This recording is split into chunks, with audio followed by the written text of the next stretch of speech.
sa ABS-CBN News Center, Manila. Ito ang TV Patrol World!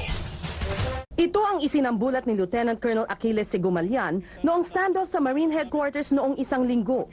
Ayon sa sources ng ABS-CBN mula sa ranggo ng Marines na nasa aktibong serbisyo at maging retirado na, matagal nang kinikimkim ng mga Marines ang kanilang sama ng loob.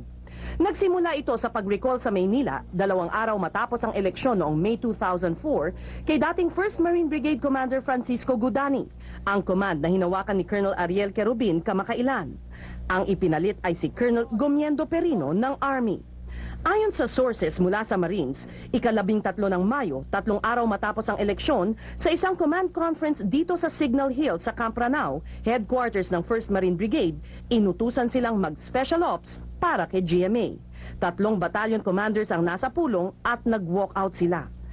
Ang ibig sabihin daw umano ng special ops ay luwagan ang pagbabantay sa bilangan at payagang pumasok ang mga tirador, termino nila sa mga magpepeke ng resulta ng eleksyon.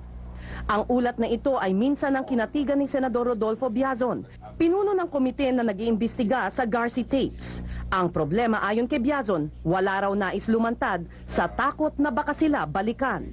Merong nakausap ako